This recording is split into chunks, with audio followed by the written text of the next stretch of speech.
बिस्मिल्लाहिर्रहमानिर्रहीम। अस्सलामुअलैकुम। Welcome to my channel crack PPSC with उन्जा।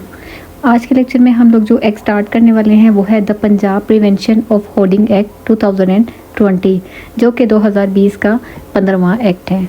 ठीक है, ये एक्ट हम लोगों ने स्टार्ट किया है इस बात को मद्देनज़र रखते हुए कि एसटीओ पीरा का जो एग्ज़ाम होना है उसमें जो सिलेबस में हमें लॉज मेंशन किए गए हैं कि ये आप लोगों के लॉ सेक्शन में ये एक्ट करने हैं, उनमें ये भी एक एक्ट है जो हमें करना है। बहुत छोटा सा एक्ट है, सिर्फ इसके 18 सेक्शंस हैं, तो ये हम करते हैं। इससे पहले सिलेबस में जो हमारे पास हैं लॉज, उनमें से 2 मैं ऑलरेडी कवर कर चुकी हूँ। अगर आप लोगों को उनके ऊपर वीडियोस देखनी है और आप लोगों ने वो अभी तक कवर नहीं किए तो डिस्क्रिप्शन में उनका लिंक डाल देती हूँ, आप वो जाकर देख सकते हैं। आज हमारा ये 3rd एक्ट है और इसको हम स्टार्ट करते हैं। तो सबसे पहले हम इसका इंट्रोडक्शन देख लेते हैं कि ये एक्ट जो है वो 2020 का, जैसे कि मैं आपको बता भी चुकी हूँ, 2020 का ये 15वां एक्ट है। ठीक है जी, यानी कि 2020 में और भी बहुत से एक्ट पास हुए होंगे, ये 15वें नंबर वाला एक्ट है। उसके बाद अगर हम इसके सेक्शंस की बात करें तो सेक्शंस मैंने आपको बता ही दिए हैं कि इसके कितने सेक्शंस हैं। बहुत ही छोटा सेक्शन एक्ट है, इसके सेक्शन 18 हैं। ठीक है, उसके बाद इसकी इन्फोर्समेंट डेट की बात करें, कब इन्फोर्स हुआ था, तो ये कमेंसमेंट डेट या इन्फोर्समेंट डेट इसकी है 11 अगस्त 2020। ठीक है, ये तो इसकी मोटी मोटी इन्फॉर्मेशन हो गई एमसीक्यू के हवाले से। अब क्वेश्चन ये है कि इस टाइटल का मतलब क्या है या इसकी ज़रूरत क्यों पेश आई। थोड़ा सा पहले हम इसको देख लेते हैं। बहुत बेसिकली द पंजाब प्रिवेंशन का मतलब होता है रोकथाम को हम बोलते हैं, हम सबको ये बात पता है। The Punjab prevention of hoarding का क्या मतलब होता है, ज़ख़ीरा अंदोज़ी करना। अब क्वेश्चन इज़, क्या ज़ख़ीरा अंदोज़ी करना मना है? ज़ख़ीरा करना मना नहीं है। एक स्पेसिफिक अमाउंट या क्वांटिटी आपको गवर्नमेंट ने, या जहाँ पे भी आप जिस भी चीज़ से डील कर रहे हैं, जब आपको एक स्पेसिफिक क्वांटिटी मेंशन कर दी है कि आप इस हद तक ये चीज़ अपने पास रख सकते हो for the purpose of sale. ठीक है, पर्सनल यूज़ के लिए नहीं, अगर for the purpose of sale ये चीज़ आप इतनी क्वांटिटी तक रख सकते हो। 100 बोरे फ़र्ज़ करें आप चीनी के रख सकते हो, ठीक है, तो आपको 100 ही रखने हैं। अगर उससे ज़्यादा आपने रखे तो वो आएगी किस कैटेगरी में, होर्डिंग की डेफिनेशन के अंदर वो आ जाएगा कि आपने ज़ख़ीरा अंदोज़ी की है। ठीक है, हुआ ये था, इसका बैकग्राउंड अगर हम देखें तो जब 2019 में कोरोना आया है, ठीक है, तो आपको पता है कि मतलब सब कुछ ही बंद हो गया था। तो ये जितने भी ताजिर तबका है, इन लोगों ने क्या किया, इनकी ये जो भी ज़रूरत की हमारी अशिया थी, एसेंशियल कमोडिटीज़ की आप बात कर लें, ठीक है, उनको इन लोगों ने क्या किया, स्टॉक सारे का सारा इकट्ठा कर लिया। ठीक है, और फिर वही जैसे हमारे यहाँ पाकिस्तान में तो ख़ास तौर पे रमज़ान आता है, प्राइजेस बढ़ा देते हैं, यहाँ पे भी यही सीन था। फिर उनको इन्होंने क्या किया, बाद में जब डिमांड ज़्यादा बढ़ गई लोगों की, उसके बाद इन्होंने उसको उसी चीज़ को महंगे दाम में बेचा। सपोज़ आप एक दुकान पे जा रहे होंगे ना, वो कहेंगे मुझे चीनी दे देंगे, कहेगा चीनी का शॉर्ट हो रहा है, चीनी नहीं है। ठीक है, इस तरह कर करके हम डिमांड को क्रिएट करते हैं इकोनॉमिक्स में। ठीक है, नहीं है चीनी, सबको कह दिया चीनी नहीं है जी, डिमांड बढ़ गई, अब चीनी के लोग मांग रहे हैं, तो फिर बाद में आप उसी चीनी को बाहर निकालेंगे और फिर उसको उसके जो ओरिजिनल प्राइस जो गवर्नमेंट ने फिक्स की है, जो हमने अपने पिछले एक्ट में बात भी की है, प्राइस कंट्रोल वाले एसेंशियल कमोडिटीज़ वाले एक्ट में, उस प्राइस के बजाय उससे हायर करके, डबल करके या उससे ज़्यादा की प्राइस में फिर ये लोग बेचते हैं। ठीक है, तो इस चीज़ को रोकने के लिए गवर्नमेंट को ज़रूरत महसूस हुई कि हमारे पास एक एक्ट होना चाहिए जो इस चीज़ पे नज़रसानी करे कि कौन लोग हैं जो होर्डिंग कर रहे हैं, कितनी होर्डिंग कर रहे हैं। ठीक है, और इस चीज़ को हम क्या करें, वो बेसिकली कम करना चाह रहे हैं, डिस्करेज करना चाह रहे थे। तो 2020 में इसलिए ये एक्ट आया था। तो हम लोग इसके देख लेते हैं जी। इसके टोटल हमने बात की है कि 18 सेक्शंस हैं। ये सारे चैप्टर के नेम और चैप्टर के नंबर और नेम दोनों आ रहे हैं। मैं हर एक्ट की अलग से बाद में वीडियो बनाऊंगी आपको ट्रिक बताने के लिए कि आपने कैसे याद रखना है कि फ़लाँ चैप्टर में क्या नाम है, फ़लाँ चैप्टर का क्या नाम है। ठीक है, और चैप्टर के नाम के अलावा किस सेक्शन को कौन डील कर रहे हैं। अच्छा, सेक्शंस तो कुछ एक्ट ऐसे होते हैं बहुत ज़्यादा उनके सेक्शंस होते हैं, जैसे कि पंजाब लैंड रेवेन्यू एक्ट हो गया, बहुत सेक्शंस हैं उसके। ठीक है, पीरा एक्ट जो हो गया, बहुत ज़्यादा तो नहीं लेकिन उसके भी सेक्शंस अच्छे खासे हैं। तो इस सूरत हाल में आप सब सेक्शंस को याद रखना ज़रूरी नहीं है। इस सूरत हाल में होता है कि हर एक्ट, चाहे वो छोटा है या बड़ा है, जो क्वेश्चन आना ही आना है वो है हमारे पास चैप्टर के नेम से, उस चैप्टर की कमेंसमेंट डेट से। ठीक है, ये आना ज़रूरी है, उसका आपको प्रियम्बल पता हो कि उसको बनाने का मकसद क्या था, ये ज़रूरी चीज़ें हैं। ठीक है, उसके बाद मैंने एक वीडियो बनानी है, किसी ने रिक्वेस्ट भी की हुई थी कि जिसमें मैं आपको बताऊँगी कि कैसे आप जो है ना 80s तक भी इस जो लॉ का पेपर है उसमें मार्क्स ले सकते हैं। खैर अब हमने उसकी तरफ आ जाते हैं, सेक्शंस की तरफ, और हम लोग स्टार्ट करते हैं अपना पहला सेक्शन से पहले देखें, ये यहाँ पे हमारा प्रीएम्बल दिया हुआ है। An act to provide for the prevention of hoarding को रोकने के लिए in respect of certain articles. ठीक है, और ये हमारा क्या है, प्रीएम्बल है। और ये बता रहा है कि इसकी ज़रूरत क्यों पेश आई, जैसे कि मैंने आपको बताया था, from the outbreak of corona virus pandemic, ठीक है, for the matters of connected therein and ancillary thereto. तो वहाँ पे होर्डिंग उस वक्त स्टार्ट हो गई थी, लॉकडाउन क्योंकि हो गया था, ठीक है।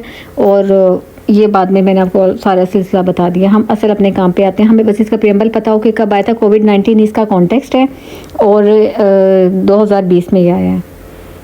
उसके बाद हमारा जो पहला सेक्शन है, सेक्शन कहता है short title, extent and commencement. जैसे कि मोस्ट ऑफ द केसेस में सेक्शन 1 हुआ करता है कि इस एक्ट का टाइटल क्या होगा। दिस एक्ट में बी साइटेड एज, इसको कहा जाएगा Punjab prevention of hoarding act 2020। ये इसका टाइटल हो गया।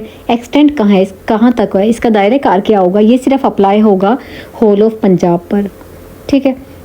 अभी हमने पीछे एक एक्ट पढ़ा था जिसमें हमने ये भी पढ़ा था कि वो अप्लाई होगा होल ऑफ पंजाब माँ सिवाय एक्सेप्ट ट्राइबल एरियाज़ के, पढ़ा था हमने वो, ठीक है। मिक्स नहीं करना इन सब चीज़ों को हमने, लेकिन ये जो है होर्डिंग ये सब पे अप्लाई होगी, होल ऑफ द पंजाब पे। और कमेंसमेंट की इसकी डेट उसने कहा it shall come into force at once, एक ही दफ़ा में पूरे का पूरा अप्लाई होगा। कमेंसमेंट डेट अभी हमने इसकी बात की, वो क्या थी हमारे पास, 11 अगस्त की बात, ठीक है। उसके बाद सेकंड सेक्शन हमारे पास आ गया डेफिनेशंस का, वेरी इंपॉर्टेंट सेक्शन। डेफिनेशन कहता है कि डेफिनेशन से मुराद है कि हर एक्ट की, हर लॉ की अपनी अपनी ज़बान होती है कि इस एक्ट के अंदर इन टर्मिनोलॉजीज में से कोई भी टर्मिनोलॉजी अगर यूज़ हुई है तो उसका ये मतलब लिया जाएगा जो मैं इस एक्ट में बता रहा हूँ, ठीक है। जैसे कि आर्टिकल, आर्टिकल का क्या मतलब लिया जाएगा। Article means any of the article specified in the schedule to this act, के इस एक्ट के शेड्यूल में जो भी आर्टिकल्स बताए गए हैं, जो भी चीज़ें, आर्टिकल से मुराद वो चीज़ें ली जाएंगी कि उन चीज़ों की आपने ज़ख़ीरा अंदोज़ी नहीं करनी, ठीक है। उसके बाद हमारे पास सेकंड बड़ी इंपॉर्टेंट है, ये आने के चांसेस भी हैं, एमसीक्यूज़ है कि कोड से क्या मुराद है। कोड, अभी तक हम जितने भी लॉज पढ़ रहे हैं एसडीओ सिलेबस के लिए, कोड जहाँ पे भी वर्ड आता है, कोड का मतलब होता है कोड ऑफ क्रिमिनल प्रोसीजर 1898, और ये 1898 का 5वां एक्ट था। थर्ड हमारे पास है जी डीलर। डीलर से क्या मुराद है। डीलर मीन्स एनी पर्सन, कोई भी शख्स हो सकता है, ट्रेडर भी हो सकता है, पार्टनरशिप फर्म भी हो सकती है, ठीक है। और चाहे वो फर्म रजिस्टर्ड है या चाहे वो फर्म रजिस्टर्ड नहीं है, ठीक है। तो अभी तक हमने पढ़ा कौन कौन हो सकता है, ट्रेडर, पार्टनरशिप फर्म, एसोसिएशन, कोई भी एसोसिएशन, या बॉडी ऑफ पर्संस, या फिर इंडिविजुअल, या फिर एक कंपनी, या फिर उनके एजेंट्स, ठीक है। ये कितने नाम हमारे पास हो गए, 1 2 3 4 5 6 7 नाम हो गए, ठीक है।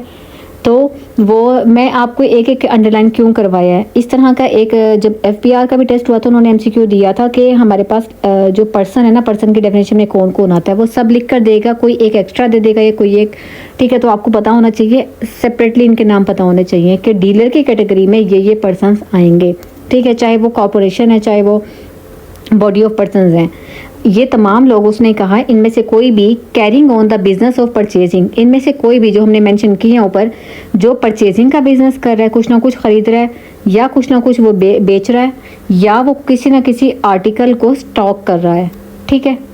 और इसमें कौन कौन शामिल हो सकता है, मैन्युफैक्चरर भी शामिल हो सकता है, प्रोड्यूसर, पैकेजर, इंपोर्टर, एक्सपोर्टर, होलसेलर और रिटेलर उस आर्टिकल के। आर्टिकल से मुराद कोई चीज़ है, कोई चीज़ बन रही है तो उसमें उसका बनाने वाला भी शामिल हो सकता है, प्रोड्यूसर भी हो सकता है, पैकेजर, इंपोर्टर, एक्सपोर्टर, होलसेलर और रिटेलर, ठीक है। तो ये तमाम लोग किसकी डेफिनेशन में आ रहे हैं, डीलर की डेफिनेशन में आ रहे हैं। नेक्स्ट हमारे पास डेफिनेशन आ जाती है गवर्नमेंट की। गवर्नमेंट का मतलब क्या होगा यहाँ पे, जब भी इस एक्ट में गवर्नमेंट का लफ्ज़ आए तो वो फेडरल गवर्नमेंट नहीं है, वो गवर्नमेंट ऑफ पंजाब है, क्योंकि ये पंजाब का एक्ट है, ठीक है जी। उसके बाद हमारे पास 4 डेफिनेशन है। ई होर्ड की है। होर्डिंग क्या होती है, जिस नाम पे ये एक्ट बनाया गया है। होर्डिंग का मतलब आपको बता रहा है, होर्ड मीन्स स्टॉक करना या स्टोर करना। स्टोर करना तो बुरी बात नहीं होती, लेकिन store anything in excess of maximum quantity of the articles allowed to be held in the stock और द स्टोरेज, ठीक है। जो उसको इस एक्ट के तहत बताया गया था प्रिस्क्राइब मैनर में कि आप एक मैक्सिमम क्वांटिटी यहाँ है, यहाँ तक है, आप वहाँ तक बस इसको स्टोर कर सकते हो। जैसे मैंने आपको इसका एग्जांपल दी शुरू में, आप उससे ज़्यादा कर स्टोर कर रहे हैं, ठीक है, स्टॉक ला के रख रहे हैं, तो आपने होर्डिंग की है, ठीक है। होर्डिंग की डेफिनेशन में वो कह रहा है where no maximum quantity of an article is prescribed. अभी हमने ऊपर बात की ना, मैक्सिमम क्वांटिटी आपको बता दी जाएगी। वो कह रहा है लेकिन अगर मैक्सिमम क्वांटिटी बताई ही नहीं गई, फिर होर्डिंग का क्या मतलब होगा। Where no maximum quantity of article is price, तो होर्ड या होर्डिंग शेल मीन, इसका मतलब होगा स्टॉकिंग, स्टॉक करना, या फिर एक्यूमुलेशन ऑफ आर्टिकल्स, आर्टिकल्स को इकट्ठा कर लेना without offering such articles for sale, कि आप उनको इकट्ठा कर करके रख रहे हैं और आप उनको सेल नहीं कर रहे। देखें, दो कंडीशंस होती हैं ना, कुछ लोग ऐसे होते हैं आर्टिकल को इकट्ठा करके रख रहे हैं और सेल नहीं कर रहे, कुछ ऐसे होते हैं सेल कर रहे हैं लेकिन पहले उन्होंने सारे इकट्ठा करके रख लिया, ठीक है। अब मैंने कहा है मेरा गोदाम है ना, मेरे पास 100 चीनी की बोरी होनी चाहिए, बस मैंने वही सेल करनी है, ठीक है। अब 100 तो मैंने रखी हैं जो मैं सेल कर रही हूँ, उसके अलावा भी मजीद मैंने 100 और हैं जो मैंने पीछे गोदाम में छुपा के रख दी हैं, ठीक है। ये भी इसके डेफिनेशन में है। और अगर आप सिर्फ इकट्ठा करते जा रहे हैं और सेल नहीं कर रहे आप, ये भी इसी के डेफिनेशन में। तो ये दोनों डेफिनेशन जो है वो किसकी कैटेगरी में आती हैं? होर्डिंग में आती हैं। अब एमसीक्यू वो देगा, हो सकता है वो कोई एक ऑप्शन आपको दे दे, ठीक है। तो हमें दोनों ऑप्शन याद रखने हैं कि जितनी मैक्सिमम लिमिट उसने बताई है वो भी दी गई हो, उसको क्रॉस करोगे तब भी होर्डिंग है। अगर मैक्सिमम लिमिट नहीं बताई गई तो कोई भी चीज़ जो आप स्टॉक कर रहे हो और उसको सेल नहीं कर रहे और हो आप डीलर ही, ठीक है, डीलर होने के उसमें। अभी तो नहीं कि मैं एक काम पर्सनल यूज़ के लिए चीज़ ले रहा हूँ उसको सेल ना करूँ तो मैं भी उसमें आ गई होर्डिंग में। नो, आपका डीलर होना उसके लिए ज़रूरी है और डीलर की डेफिनेशन अभी हमने ऊपर देखी है। उसके बाद हम नेक्स्ट देख लेते हैं ऑफिसर कौन होता है। इस सेक्ट में जब भी ऑफिसर का लफ्ज़ आएगा तो उसका मतलब होगा डिप्टी कमिश्नर। कौन सा डिप्टी कमिश्नर? जिसको पंजाब सिविल एडमिनिस्ट्रेशन एक्ट 2017 ने डिफाइन किया है कि ये क्वालिफिकेशंस है जो इस पे पूरा उतरेगा वो डिप्टी कमिश्नर होगा। ये किसने बताया हमें? पंजाब सिविल एडमिनिस्ट्रेशन एक्ट ने। तो उसके साथ जो डिप्टी कमिश्नर है वो हमारे इस एक्ट में जहाँ पे भी ऑफिसर आएगा वो डिप्टी कमिश्नर अप्लाई होगा, ठीक है। उसके अलावा वो कह रहा है और सिर्फ यही नहीं, और कोई भी ऑफिसर जिसको डिप्टी कमिश्नर के ओहदे पे ऑथराइज आपने कर दिया, ठीक है। उसके बाद है प्रिस्क्राइब। प्रिस्क्राइब का मतलब होता है prescribe by rules made under this act, वो रूल्स जो आपको लिख के बता दिए गए इस एक्ट के तहत कि आपने इस चीज़ को फॉलो करना है। जैसे डॉक्टर, मैंने पहले भी एग्जांपल देती हूँ, डॉक्टर में प्रिस्क्राइब करता है कि आपने ये मेडिसिन सुबह में लेनी है, ये वाली सुबह शाम लेनी है, ठीक है। डेफिनेशन के बाद हमारे पास है सेक्शन नंबर 3 जो कहता है ऑफेंस ऑफ होर्डिंग। होर्डिंग का ऑफेंस क्या है, मतलब क्या इसकी सजा होगी अगर आपने ऑफेंस कर लिया। Any dealer who is found, जिसके बारे में पता चल गया, टू होर्ड एन आर्टिकल, कि उसने कोई ना कोई चीज़ जो है वो क्या की हुई है, होर्ड की हुई है, तो shall be guilty of an offence, तो माना जाएगा कि ये गिल्टी है, ठीक है, ये मुलजिम बन गया है, पनिशेबल है विद सिंपल इम्प्रिजमेंट, तो उसकी क्या सज़ा है? 3 साल की उसकी इम्प्रिजमेंट है। उसके साथ साथ एंड फाइन इक्वलेंट टू 50% किस चीज़ का? Of the value of the articles involve in the case, कि जितनी भी चीज़ें उसने होल्ड करके रखी थी ना, ज़ख़ीरा अंदोज़ी करके रखी थी, उन तमाम स्टॉक का 50% उसके ऊपर फाइन होगा, वो भी दे, और साथ में 3 साल की सज़ा भी होगी, ठीक है। अच्छा, अब यहाँ पे देखें लफ्ज़ एंड का आया, और का नहीं आया कि इन दोनों में से एक सज़ा हो जाए, नहीं, दोनों मिलेंगे, ठीक है। सेकंड में उसने कहा the value of articles for the purpose of section shall be determined in the manner as may be prescribe. सवाल ये आता है ना, वो जो उसकी होर्डिंग के आर्टिकल्स थे जो उसने रखे हुए थे होर्ड करके, उसकी कीमत कौन लगाएगा? वो कह रहे हैं उनकी कीमत shall be determined in the manner as may be prescribe, जैसे भी इस एक्ट के अंदर प्रिस्क्राइब किया जाएगा वैसे। ऑफेंस ऑफ होर्डिंग समझ आ गया कि किसी को भी पता चल गया हमें कि जनाब ये जो है ना कोई भी डीलर, बस याद रखना एनी पर्सन नहीं, एनी डीलर, कि इसने ज़ख़ीरा अंदोज़ी किया तो उसके ऊपर 3 साल की सज़ा है, और साथ में जितना भी उसने होल्ड किया होगा उसको 50% उसको पैसे देने पड़ेंगे, ठीक है। नेक्स्ट हमारे पास आ जाता है power to search for seizure of article. Seizure बोलते हैं जब्त में करना, ठीक है, कि आपके पास ये पावर है, आप कोई भी ऑफिसर उसके पास ये पावर है, उसको शक हुआ है कहीं पे तो वो जाता है उस एरिया को सर्च भी कर ले और उसको जब्त भी कर सकता है उसकी इन चीज़ों को। रीड कर लेते हैं। When an officer has reasonable grounds to suspect, शक करने के उसके पास पूरे रीजनेबल ग्राउंड हैं, उसके पास रीज़न है, लॉजिक्स हैं जिसकी बिना पे वो उनके सबूत हैं, वो शक कर रहे हैं किसी भी डीलर के ऊपर, तो either upon information from anyone, या तो उसे किसी ने इंफॉर्मेशन दी थी मुखबरी के ज़रिए से कि फ़लाँ शख्स ने सर वहाँ पे इतना होल्ड किया हुआ है, कोई कॉल करके बता देता है, या फिर उस अफसर को खुद से ही अपनी इन्वेस्टिगेशन के थ्रू उसको खुद पता चला है कि ये यहाँ पे क्या हुआ है, होर्डिंग हुई है, तो डैट देयर हैज़ बीन, तो इसका मतलब क्या होगा? There has been a contravention of any of the provisions of this act. ये समझा जाएगा कि उसने इस एक्ट के किसी भी प्रोविजन को तोड़ा है, कॉन्ट्रावेन किया है, ठीक है। ही में उसको after recording in writing the grounds of his suspicion, उस पर शक करने की क्या वजूहत हैं, पहले वो अफसर लिखेगा, ठीक है, रिकॉर्ड के अंदर, उसके बाद वो क्या करेगा, लिख दिया उसने ताकि ये हमारे पास ऑफिशियल रिकॉर्ड रहे, इसलिए उसने लिख दिया इन ग्राउंड्स पे मैं इसके ऊपर शक कर रहा हूँ। उसके बाद वो एंटर होगा एंड सर्च, और सर्च भी कर सकता है उसको, उस गोडाउन को, उस शॉप को, जहाँ पे भी उसको इन्फॉर्मेशन मिली है उसको बेशक है वहाँ जाके without any warrant, very important, बगैर वारंट के भी वो वहाँ पे जाके सर्च कर सकता है, ठीक है। और any place where a dealer keeps, कौन सी जगह, कहाँ पे सर्च करेगा, कोई भी जगह, मैंने आपको पहले बता दिया जहाँ पे डीलर ने अपनी चीज़ों को, अपने आर्टिकल्स को रखा हुआ है। आगे चलते हैं। इसका सबसेक्शन 2 कहता है 4 का, अपॉन एंट्री इन, जब आप एंटर हो गए ना, in and search of premises, और उसने आपने उस इलाके को, उस जगह को क्या किया, सर्च किया, उसके बाद क्या होगा, इफ आर्टिकल्स आर फाउंड, अगर वाकई जो उसने होल्ड की हुई चीजें आपको वहां पे मिल गई at such premises in contravention of any of the provisions of this act, तो officer shall immediately seize the same, ठीक है। तो फौरन के फौरन वो उस तमाम होर्डिंग वाली चीज़ों को क्या कर देगा, सीज कर देगा, इनफैक्ट उसकी पूरी दुकान को या उस जगह को सील कर देगा। And prepare a detail report, और उसके बाद वो क्या करेगा, रिपोर्ट ऑफ आर्टिकल्स प्रिपेयर करेगा, क्या क्या चीज़ें मुझे होर्डिंग में मिली हैं, ठीक है, इस सर्च के दौरान। इसका मतलब है कि साथ साथ ऑफिसर देखें रिटर्न रिकॉर्ड रख रहा है, कोई भी चीज़ मिल रही है अगर होर्ड से तो वो भी वो लिख रहा है वहाँ पे। उसके बाद उसने कहा the provisions of the code, code हमने पढ़ा है अभी डेफिनेशन में, कौन, कोड ऑफ क्रिमिनल प्रोसीजर 1898, उसकी जो प्रोविजंस है ना, उसके जो सेक्शंस हैं, उसके जो रूल्स हैं, शेल नॉट बी एप्लीकेबल, वो अप्लाई नहीं होंगे जब आप सर्च कर रहे होंगे या आप सीजर कर रहे होंगे, क्योंकि अगर उसके रूल अप्लाई हों तो उसके तहत तो आपको सर्च करने से पहले वारंट देना पड़ता है, लेकिन अब आप विदाउट वारंट जा रहे हैं, ठीक है। इसका मतलब है कोड के कोई भी रूल्स इसके ऊपर अप्लाई नहीं होंगे जब आप किसी भी प्रेमिसेस को सर्च करने जाएंगे, ठीक हो गया जी। ये हमारा था section 4, power to search for, search करने के आपके पास पावर है किसी भी अफसर के पास और जाके आप उसकी चीज़ों को जब्त भी कर सकते हैं। उसके बाद है पावर टू ऑक्शन, अब कौन सी पावर है, ऑक्शन की सीज्ड आर्टिकल्स को। ऑक्शन का मतलब क्या होता है, नीलामी करते हैं ना हम, बोली लगवाते हैं, किन को, सीज्ड आर्टिकल, जो सेक्शन 4 में वो कह रहा है आर्टिकल सील हुए हैं ना, अब आपने उसकी ऑक्शन करनी है, नीलामी करनी है। Notwithstanding anything contained in any other law for the time being in force and in addition to the prosecution of this act, यहाँ से स्टार्ट है ये कि the officer may sell the article, बेच सकता है कौन से सीज्ड वाले, जो सेक्शन 4 में हमने अभी सीज किए हैं, ऊपर हमने पढ़ा है ना, किस मैनर, कैसे वो उनकी ऑक्शन लगवाएगा, बोली लगवाएगा, वो कह रहा है जैसे भी इस एक्ट में प्रिस्क्राइब किया जाएगा, ठीक है। उसके बाद उसने कहा आपने उनको ऑक्शन लगवा ली, बोली लगवा ली, सेल कर दिया उनके आर्टिकल्स को, ठीक है, उस पर्सन के आर्टिकल्स को, उस डीलर के। अब सबसेक्शन 2 कहता है द प्रोसीड्स कलेक्टेड, प्रोसीड्स का मतलब है वो चीज़ें या वो आर्टिकल जो आपने वहाँ पे जब सीज किया था, वहाँ पे जब्त किया था उस गोदाउन को, वहाँ से जो जो चीज़ें आपको मिली, चीनी अगर आपने की थी, आटा किया था या जो भी किया था, ठीक है, वो होती हैं प्रोसीड्स।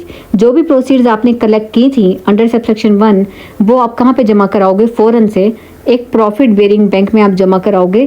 प्रॉफिट बेयरिंग बैंक कौन सा होगा, उसी मुल्क का, मतलब कि पंजाब का, पाकिस्तान का, हमारे नेशनल लेवल पे, पंजाब लेवल पे नहीं देखेंगे, प्रॉफिट बेयरिंग बैंक जो नेशनल हमारा होगा, जो भी हमारे मुल्क का है, उसमें वो जमा हो जाएगा। उसमें जमा होने के बाद क्या होगा, ज़ाहिर है उस शख्स के ऊपर प्रोसीडिंग्स चलेंगी, लीगल प्रोसीडिंग्स होंगी, कार्रवाई होगी, सुनवाई होगी।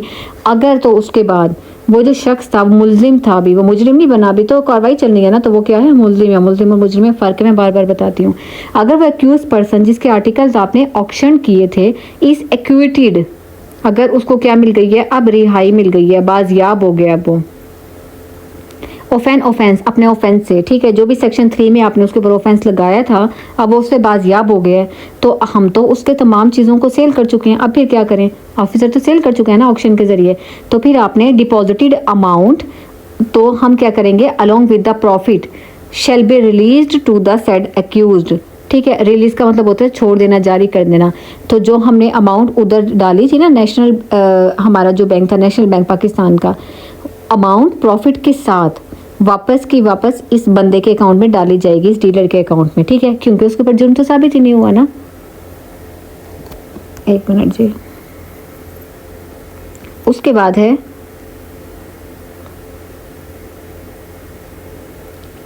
अगर उसके ऊपर जुर्म साबित हो जाए, सवाल फिर ये है, accuse person whose articles are auction is convicted of an offence. अब क्या हुआ है, वो कन्विक्टेड हो गया, अब वो बन गया है मुजरिम, मुलजिम से मुजरिम बन गया अंडर सबसेक्शन 3। फिर क्या करेंगे, जो डिपॉजिटेड अमाउंट नेशनल बैंक में थी ना, ठीक है, along with the profit shall be released into the government, अब वो गवर्नमेंट के पास आ जाएगी, वहाँ से गवर्नमेंट एक्सचेकर में वो आ जाएगी। सही हो गया। पावर टू ऑक्शन में हमने देख लिया कि आपने वहाँ जाके जगह सील की जिसके ऊपर आपको शक था। सील करने के बाद उस आपने क्या किया, वो जितना भी सामान मिला था, प्रोसीड्स मिली थी, ऑक्शन की बोली लगाई, उसको सेल कर दिया। सेल करने के बाद तमाम जो भी चीज़ें थी आपने, जो भी पैसा आया आपके पास से जो भी था, वो सारे का सारा अपने गवर्नमेंट नेशनल बैंक के में डाल दिया। उसके बाद अगर वो इंसान जो है वो मुजरिम साबित नहीं हुआ, उसके ऊपर गिल्ट प्रूफ नहीं हुआ, वो वापस उसको दे दिया जाएगा प्रॉफिट के साथ। और अगर वो मुजरिम साबित हो गया तो फिर वो सारा पैसा गवर्नमेंट के पास चला जाएगा। सेक्शन 6 कहता है cognizance of offence and arrest without warrant, के वो ये कह रहा है कि all the offences punishable under this act, इस एक्ट में जितने भी ऑफेंसेस है वो पनिशेबल हैं, वो तमाम कॉग्निजेबल होंगे। जैसे अभी हमने ऊपर पढ़ा था ना कि आपको 3 साल की सजा होगी, तो वो पनिशेबल कॉग्निजेबल है। कॉग्निजेबल का मतलब है कि वो बेलेबल अब नहीं होगी, ठीक है। अब उसकी कार्रवाई कौन करेगा, तो उसके बाद वो बता रहा है the special magistrate under section 8, अभी हम पढ़ेंगे सेक्शन 8 को। उसके तहत जो स्पेशल मजिस्ट्रेट है shall take cognizance of an offence under this act upon written information by the officer, officer उसको एक लिखेगा रिटर्न में और कहेगा कि ये इसका ऑफेंस कॉग्निजेबल है, कॉग्निजेबल है। वो क्यों बताएगा, ताकि उसको पता हो कि इसको मुझे बेल, मजिस्ट्रेट को ये इन्फॉर्मेशन दी जाएगी कि ये ऑफेंस कॉग्निजेबल है, आपने इसको बेल नहीं देनी, कॉग्निजेबल में बेल नहीं मिला करती, ठीक है।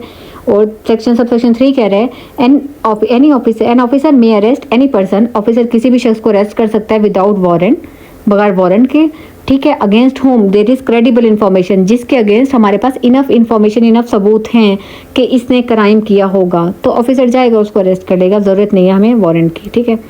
उसके बाद हमारे पास आ जाता है ऑफेंस बाय कॉर्पोरेशन, अगर कोई कॉर्पोरेशन ऑफेंस करती है। अब कॉर्पोरेशन में कौन कौन से लोग आते हैं, एक कंपनी, ठीक है, या फिर बॉडी कॉर्पोरेट, या कोई पार्टनरशिप फर्म, या कोई भी एसोसिएशन या बॉडी ऑफ पर्सन, या इंडिविजुअल, या director, partner, manager, secretary, member और अदर ऑफिसर्स, ठीक है।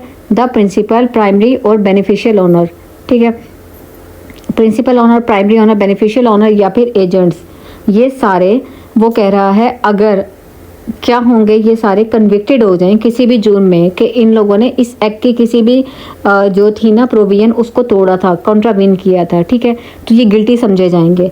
इनके अगेंस्ट कार्रवाई होगी माँ सिवाय जब तक अनलेस वो प्रूव ना कर दें कि जो कुछ भी हुआ है इनमें से कोई भी, ठीक है।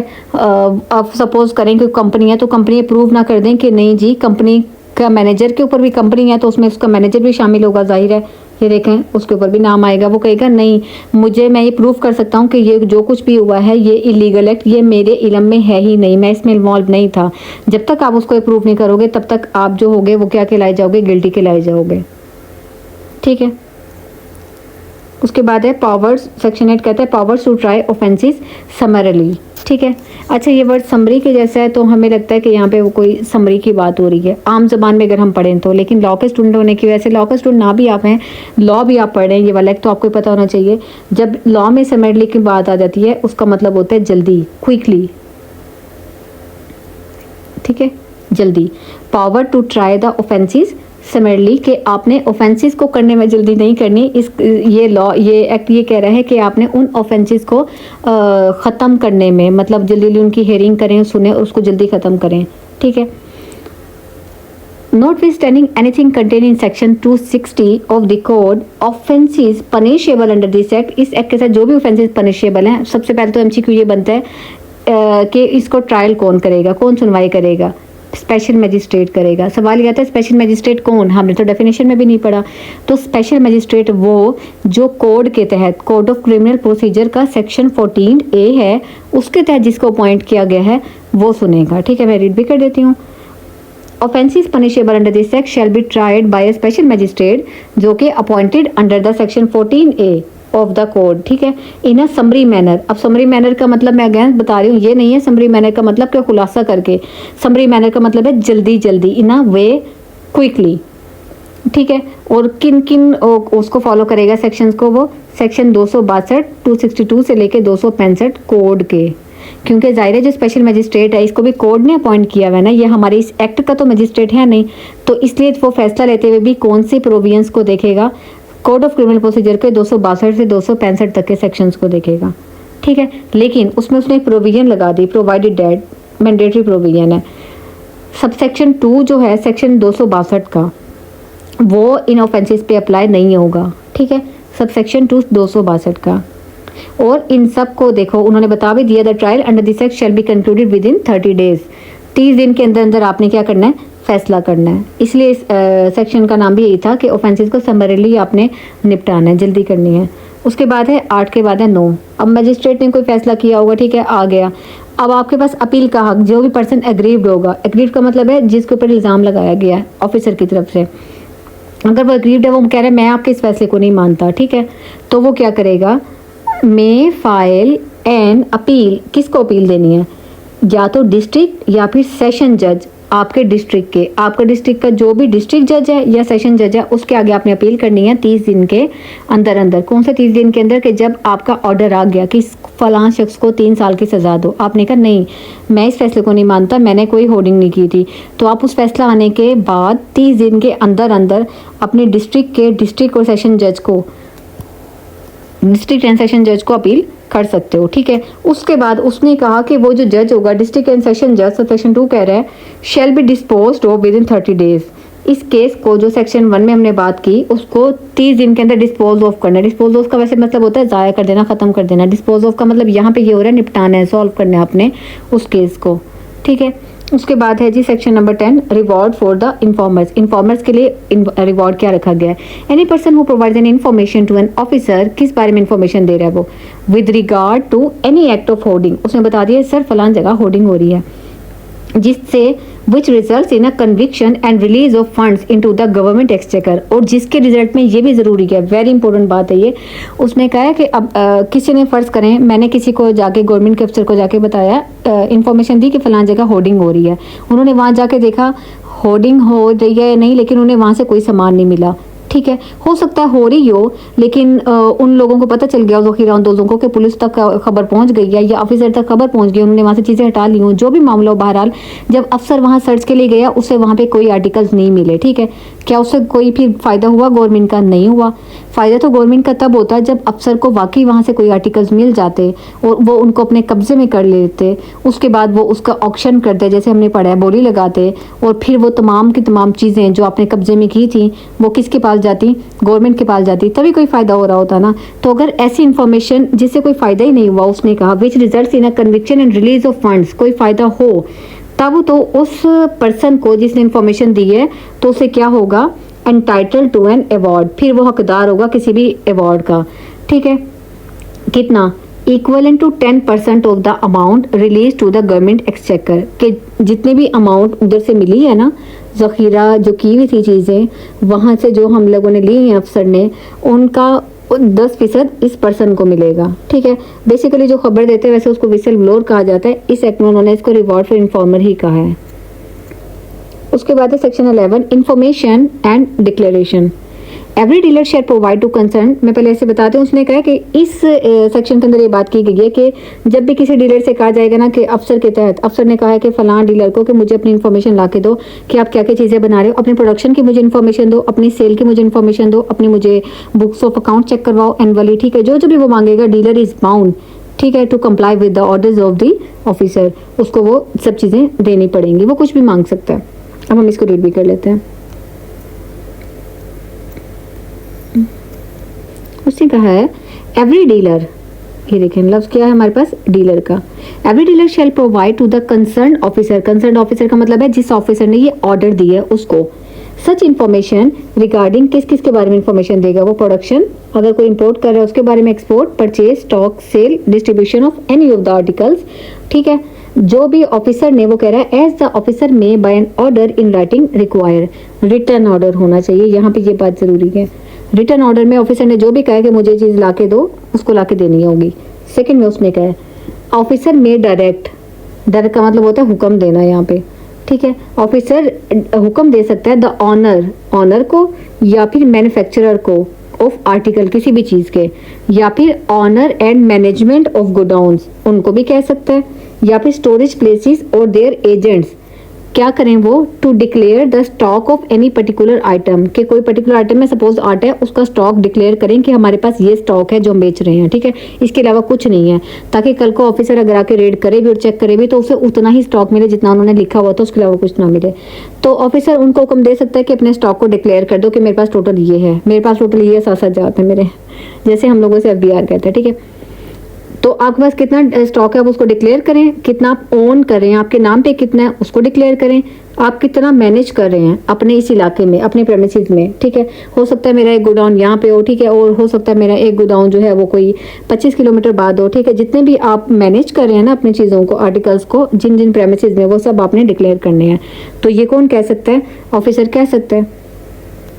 उसके अलावा उसने कहा द डिक्लेरेशन, जो डिक्लेरेशन करनी है, declaration to be made under subsection 2, subsection 2 में जो ऑफिसर ने उन्हें कहा था कि मुझे डिक्लेयर करो, मुझे बताओ क्या क्या ऐसा जाता है, वो कैसे होगी। Declaration to be made under subsection 2 shall include, इसमें क्या क्या शामिल होगा, क्वांटिटी ऑफ स्टॉक, ये बता सकता है, मतलब यहाँ पे वो बताना चाह रहा है कि ऑफिसर क्या क्या डायरेक्ट कर सकता है कि मुझे क्या क्या दो, वो ये मंगवा सकता है। क्वांटिटी ऑफ स्टॉक, आपके पास स्टॉक कितना है, इट्स वैल्यू, उसकी वैल्यू वो मंगवा सकता है, बताओ इसकी वैल्यू कितनी है, डेट ऑफ परचेज कब खरीदा था, कॉपी ऑफ प्रोक्योरमेंट इनवॉइसेस, ठीक है, कुछ खरीदा था तो जाहिर है आपने इनवॉइस तो दी होगी, ली होगी ना उससे। उसके अलावा सेल्स रिलेटेड जो आपके एग्रीमेंट हुए हैं वो सारी इन्फॉर्मेशन ऑफिसर डायरेक्ट कर सकता है सबसेक्शन 1 के तहत कि मुझे ये दो। अभी सिर्फ ऑफिसर ने मंगवाई है, अगर ऑफिसर को लगे शक हो कि दाल में कुछ काला है, वो वेरीफाई भी कर सकते हैं। Officer may verify the stock as well the books और डॉक्यूमेंट्स, ठीक है, जो उन्होंने बताया अपना दिया उसको ऑफिसर जाके वेरीफाई भी कर सकते हैं उनके गोडाउन में कि क्या वाकई इतना है भी सही जितना उन्होंने कहा है, ठीक है। उसके बाद उसने कहा है इवन ऑफिसर के पास, मैं आपको बताती हूँ ये अथॉरिटी भी है कि ऑफिसर, उन्होंने कहा ना कि हम फलां शख्स से खरीद रहे हैं और मैंने ये फलां शख्स से खरीदी है चीनी और ये 50 थैले मैंने खरीदे हैं, ठीक है, तो मैं उस फलां शख्स के पास भी जा सकती हूँ, मेरे पास उसका भी डाटा ऑफिसर मंगवाता है, उसके बाद मैं जाती हूँ पूछती हूँ क्या आया, आपने इसको सेल की थी, ठीक है। इतना क्रॉस चेक तक करना होता है अफसर ने, वो करे ना करे उनकी मर्जी है। इस उसमें वही बताया जो मैंने आपको बात बता दी है कि वो क्रॉस चेक वहाँ तक जाके कर सकता है। अगर उसने कहा था मेरे गोदान में 20 थैले पड़े हैं, वो गोदान में जाके चेक कर सकता है, ठीक है। और ये जैसे कि मैंने बताया फ्रॉम होम द परचेज, जिससे परचेज हुई है ऑफिसर उसके पास भी जाके चेक कर सकता है कि तुमने सेल किया भी है या नहीं। बेसिकली मकसद ये होता है ये देखने का कि डीलर जो हमें इन्फॉर्मेशन दे रहा है क्या वो सही है या नहीं। सेक्शन 12 में क्या कह रहा है, offences in respect of false reporting and failure to disclose information. Offence होगा अगर आपको कहा गया था इन्फॉर्मेशन दो, आपने दी इन्फॉर्मेशन लेकिन गलत दी, आपने ऑफिसर को बेवकूफ़ बनाया, कोई रिपोर्ट दी आपने उसकी आपने गलत रिपोर्ट दी। एनी डीलर और ऑनर ऑफ गोडाउन और स्टोरेज प्लेस और देयर मैनेजमेंट या फिर agent who fails to provide information, या तो दी ही नहीं और गिव्स फेक और फॉल्स इन्फॉर्मेशन, या गलत दी अपने आर्टिकल्स के बारे में, अपने आइटम्स के बारे में, चीज़ों के बारे में इन्फॉर्मेशन, ठीक है। और प्रोवाइड और या फिर provides information of contracts agreements और arrangements found to be fake, या उन्होंने जो हमें एग्रीमेंट की वो स्लिप दिखाई थी कि मेरा फलां डीलर के साथ एग्रीमेंट है, मैं ये चीज़ों से ले रहा हूँ, वो सारी फेक थी, ठीक है। या फिर is otherwise found to be involve in speculative dealing, speculative कहते हैं सस्पिशियस डीलिंग को, ठीक है, शक व शुबात वाली जिसमें कोई शक और शुबा है। मार्केट मैनिपुलेशन, क्रिएटिंग आर्टिफिशियल या फिर फॉल्स और गलत या फिर मिसलीडिंग अपीयरेंस अपने चीज़ों की, किस हवाले से, with the respect of the price of और मार्केट फॉर, तो उसको कंसिडर किया जाएगा कि ये गिल्टी है, ठीक है। अब उसकी सज़ा क्या है, यानी कि अगर आपने इन्फॉर्मेशन नहीं दी या गलत दी उस पर आपको सज़ा वो बता रहा है 3 साल की आपको इम्प्रिजमेंट है और एंड साथ ही लगेगा, ये ऑप्शनल नहीं है, फाइन होगा उसको 1 मिलियन का यानी कि 10 लाख का, ठीक है। ये उससे भी ज़्यादा सज़ा उसको बन रही है। आगे आ जाते हैं सेक्शन नंबर 13। अब तो आगे एक एक लाइन की सेक्शन है हमारे पास। Protection of action taken under the act, ये हम हर एक्ट में पढ़ते आए हैं अभी कि इस एक्ट के तहत या कोई भी एक्ट हो उसके तहत उसका जो भी अफसर है वो जो भी काम कर रहा है, जो भी ऑर्डर दे रहा है, ये समझा जाता है कि वो उस एक्ट की इम्प्लीमेंटेशन के लिए करवा रहा है, उस एक्ट की गुड फेथ में करवा रहा है, ठीक है। इसलिए उस अफसर के ऊपर कोई भी ना मुकदमा होता है, ना कोई लीगल प्रोसीडिंग होती है, ना ही उसके अगेंस्ट कोई लीगल एक्शन लिया जाता है। ये ऐसा समझा जाता है, ठीक है, कि ये जो हमारे जितने भी अफसर हैं ये कौन है, ये वफादार हैं, ये लॉयल हैं और ये ईमानदार हैं। उसके बाद उसने कहा है सेक्शन 14,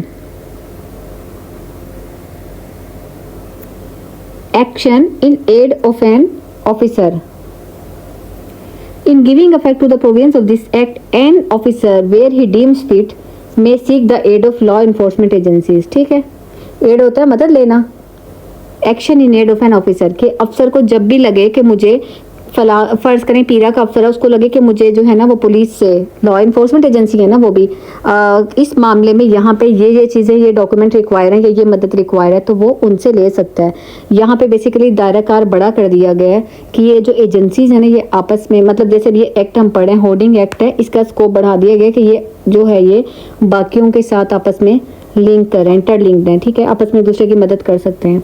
सेक्शन 15 हमें क्या कहता है, पावर टू मेक रूल्स। ये हम हर एक्ट में पढ़ते हैं, रूल्स बनाने की पावर जो गवर्नमेंट के पास होती है। गवर्नमेंट रूल बनाती है, लेकिन जब तक वो ऑफिशियल गजट में नोटिफिकेशन के जरिए से पब्लिश नहीं करती तब तक वो रूल इंप्लीमेंट नहीं होते, याद रखने हैं। By notification in the official gazette make the rules. ठीक है, उसके बाद इसमें हमने ये भी बात पढ़ी है, जब रूल्स बनाए जाते हैं तो फिर जो हमारे एक्ट के जो भी चेयरपर्सन होते हैं फिर वो क्या करते हैं, रेगुलेशंस को फ्रेम करते हैं। खैर इसमें नहीं है, हम आगे चलते हैं। सेक्शन नंबर 16 में वो कहता है act to override other laws. ये भी हम हर एक्ट में पढ़ते आ रहे हैं कि इसका मतलब ये कि इस एक्ट को बाकी तमाम लॉज पर फोकियत दी जाएगी। जैसे कि अभी मैंने आपको बताया कि कहीं पे भी वो जा रहा है तो वो क्या कर रहा है, ऑफिसर बगैर वारंट के भी उसको गिरफ्तार कर सकता है। ठीक है, अगर हालांकि हम देखें जो कोड ऑफ क्रिमिनल प्रोसीजर है वो कहता है आपको पहले नोटिस भेजना है। ठीक है, तो इसमें हमने किसको बढ़तरी दी, अपने एक्ट को। तो हमेशा जो एक्ट पढ़ रहे होते हैं वो एक्ट बढ़तर समझा जाता है बकाया तमाम एक्ट से। ठीक है, an act to override other laws. उसके बाद नेक्स्ट हमारे पास कौन सा है, power to amend the schedule. Schedule जो बनाया गया है ये हमारे पास शेड्यूल है। शेड्यूल बेसिकली वो है जिसमें चीज़ें बताई गई कि ये चीज़ें हैं जिनकी आप होर्डिंग नहीं कर सकते। वो कह रहे हैं इन चीज़ों इस शेड्यूल को अमेंड करने की पावर भी सिर्फ किसके पास है, गवर्नमेंट के पास है। मतलब गवर्नमेंट जब चाहे जो आर्टिकल उसके अंदर शेड्यूल के अंदर डालना चाहे डाल सकती है। फर्ज करें आज चीनी डाली है, कल को निकाल भी सकती है कि नहीं चीनी की होर्डिंग बेशक कर लो, इजाज़त है। ऐसा खैर कभी होगा तो नहीं, क्योंकि वो एसेंशियल कमोडिटी है। मैं मिसाल के तौर पर बता रही हूँ कि जो शेड्यूल होता है, शेड्यूल है इस एक्ट में, उसमें वो आर्टिकल्स हैं सारे, वो सारी चीज़ें हैं जिनकी होर्डिंग मना है। तो उस शेड्यूल में चेंजेस भी सिर्फ गवर्नमेंट ही कर सकती है, क्योंकि उसमें जो चीज़ें हैं इंक्लूड वो गवर्नमेंट नहीं डाली हुई हैं। लास्ट में हमारे पास आ जाता है रिपेल। रिपेल का मतलब मनसूख हो गया। इससे पहले Punjab prevention of hoarding ordinance 2020 था जिसको रिपेल कर दिया गया। ठीक है, और उसके बाद हमारे पास ये एक्ट आया है। ये हमारे ख़त्म हो गए 18 सेक्शन थे। उसके बाद ये कुछ हमारे पास ये आर्टिकल्स आ रहे हैं।